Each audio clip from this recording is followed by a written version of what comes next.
केदारनाथ मंदिर हिमालय की गोद में बसा एक ऐसा धाम है जो सिर्फ एक धार्मिक स्थल नहीं बल्कि आस्था, रहस्य और इतिहास का संगम है। ये मंदिर केवल पत्थरों से बना एक ढांचा नहीं, बल्कि एक जीवंत उपस्थिति है जिसे सदियों से समय, प्रकृति और भक्ति ने बचाए रखा है। इसकी कहानी महाभारत के युग से शुरू होती है, जब पांडव अपने पापों का प्रायश्चित करने के लिए भगवान शिव की खोज में निकले। शिव उनसे नाराज थे, इसलिए उन्होंने एक विशाल भैंसे का रूप धारण कर लिया और केदारनाथ की ओर भागे। भीम ने अपनी विशालकाय ताकत से धरती पर पैर पटका, जिससे भूमि फट गई और शिव के शरीर के 5 भाग विभाजित हो गए। भगवान शिव के शरीर के ये 5 भाग अलग अलग स्थानों पर प्रकट हुए और यही पंचकेदार की परंपरा बनी।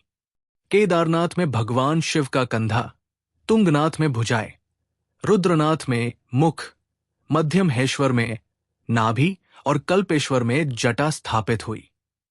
ये सभी स्थान शिव की उपस्थिति के जीवंत प्रमाण हैं और आज भी भक्त यहां आकर अपनी आत्मा की शुद्धि का अनुभव करते हैं। केदारनाथ इन 5 में सबसे प्रमुख है, जहां शिव स्वयं काशी के विश्वनाथ रूप से अलग एक शांत, धीर और तपस्वी रूप में निवास करते हैं। आज आपको केदारनाथ के विषय में एक अनसुनी कहानी सुनाते हैं। रात घिर आई थी, पहाड़ों पर हल्की बर्फ गिर रही थी और मंदाकिनी नदी की लहरें ठंडी हवा में रहस्यमयी संगीत बिखेर रही थी। केदारनाथ धाम के विशाल मंदिर के सामने एक बूढ़ा साधु धूनी रमाए बैठा था। उसकी आंखों में सैकड़ों सालों की कहानियां बसती थी। बाबा, केदारनाथ की सच्ची कहानी क्या है? एक युवक ने कंपाती आवाज में पूछा। साधु ने धीरे से अपनी आंखें खोली, मुस्कुराया और बोला, तू सुनेगा, पर पूरी कहानी समझेगा भी? युवक ने उत्सुकता से सिर हिलाया। यह सिर्फ पत्थरों का मंदिर नहीं है, यह समय से परे एक द्वार है, जहां भगवान शिव ने स्वयं महाकाल से भी परे की अनुभूति दी है। जब पांडव महाभारत के युद्ध के पाप धोने हिमालय आए, तो शिव उनसे नाराज होकर भैंसे का रूप धारण कर गुप्त काशी चले गए। भीम ने अपनी ताकत से धरती पर पैर मारा और शिव के उस भैंसे रूप को रोक लिया। शिव ने अपने शरीर को 5 भागों में विभाजित किया। उनका कंधा केदारनाथ में रह गया। लेकिन ये तो पुरानी कथा है, इसे सब जानते हैं। युवक थोड़ा चौंका। फिर सच्ची कहानी क्या है? साधु ने मुस्कुराते हुए एक और कथा छेड़ी। जब पहली बार ये मंदिर बना, तब कोई नहीं जानता था कि यहां पूजा कैसे हो। गांव के लोग डरे हुए थे कि भगवान स्वयं यहां है, पर वे नाराज न हो जाएं। एक दिन एक अनजान चरवाहा आया, जिसने कहा कि वो मंदिर में पूजा करेगा। उसने शिवलिंग पर जल चढ़ाया, मंत्र पढ़े और फिर अचानक वो चरवाहा वही गायब हो गया। लोग कहते हैं वो स्वयं काल भैरव थे, जो शिव की पूजा करने आए थे। तभी से यहां हर पुजारी बनने से पहले काल भैरव से अनुमति मांगता है। युवक की आंखों में हैरानी थी, लेकिन साधु आगे बढ़ा और एक अनजानी बात सुन। यहां हर 12 साल में एक रहस्यमयी महायोग होता है। कहते हैं मंदिर के नीचे एक गुप्त गुफा है, जिसमें दिव्य साधु तपस्या करते हैं। जो कोई वहां पहुंच गया, वो फिर कभी लौटकर नहीं आया। एक बार एक यात्री वहां जाने की जिद करने लगा, लेकिन जैसे ही उसने द्वार के पास कदम रखा, एक जोरदार बिजली चमकी और वो वही ढेर हो गया। किसी को नहीं पता कि वहां क्या है, पर कुछ संत मानते हैं कि वो स्वयं शिव का एक और रूप है। एक अनदेखा द्वार, जहां से समय का प्रवाह अलग होता है। युवक ने कांपते हुए पूछा, क्या ये सच है?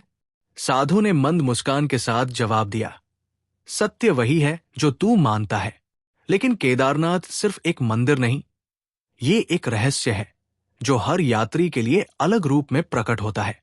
कोई यहां अपने पाप धोने आता है, कोई मोक्ष के लिए, कोई रहस्य खोजने। पर एक बात पक्की है, जो यहां आया वो पहले जैसा नहीं लौटता। मंदिर की घंटियां बज उठीं, ठंडी हवा में ओंकार की गूंज फैल गई। युवक ने देखा, सामने साधु अब वहां नहीं था। क्या वो शिव का कोई रूप था? कोई ऋषि या कोई समय यात्री? उसे कोई जवाब नहीं मिला। लेकिन जब वो मंदिर के गर्भगृह में पहुंचा तो शिवलिंग से आती ऊर्जा ने उसके हर सवाल को मौन कर दिया।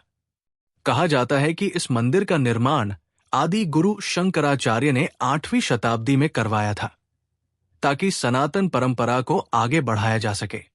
लेकिन इससे पहले भी ये स्थान ऋषिमुनियों की तपोभूमि रहा था। कुछ मान्यताओं के अनुसार इस मंदिर के नीचे एक गुप्त गुफा है, जहां शंकराचार्य ने अंतिम समाधि ली थी। आज भी उनका समाधि स्थल मंदिर के ठीक पीछे मौजूद है। केदारनाथ सिर्फ एक आस्था का केंद्र नहीं, बल्कि कई रहस्यों का घर भी है। 2013 की विनाशकारी बाढ़ में जब मंदाकिनी नदी का उफान पूरे शहर को बहा ले गया, तब भी केदारनाथ मंदिर अड़े खड़ा रहा। वैज्ञानिक भले ही इसे मंदिर की मजबूत संरचना का प्रभाव माने, पर भक्त इसे शिव की महिमा मानते हैं। एक और रहस्यमयी कथा यह भी है कि हर 12 साल में कुछ योगी मंदिर के नीचे स्थित एक गुप्त गुफा में साधना करने जाते हैं और फिर कभी वापस नहीं आते। ये योगी कौन है, कहां से आते हैं, कोई नहीं जानता। कहा जाता है कि जो भी भक्त सच्चे मन से मंदिर के गर्भगृह में प्रवेश करता है, उसे शिव की उपस्थिति का एहसास होता है। कई लोगों ने यहां अनदेखी शक्ति महसूस करने की बात कही है। केदारनाथ मंदिर समय के हर तूफान को झेलते हुए खड़ा है। ये शिव का घर है, जहां भक्ति, शक्ति और रहस्य तीनों एक साथ मिलते हैं। ये मंदिर उन यात्रियों को बुलाता है जो केवल देखने नहीं, बल्कि अनुभव करने आते हैं। जो एक बार यहां आता है, वो पहले जैसा नहीं रहता। कुछ बदल जाता है, कुछ जाग जाता है। केदारनाथ सिर्फ पत्थरों में तराशा एक मंदिर नहीं, ये शिव की जीवंत उपस्थिति का प्रतीक है, जहां हर भक्त का अहंकार गल जाता है और बस एक चीज बचती है, शिव।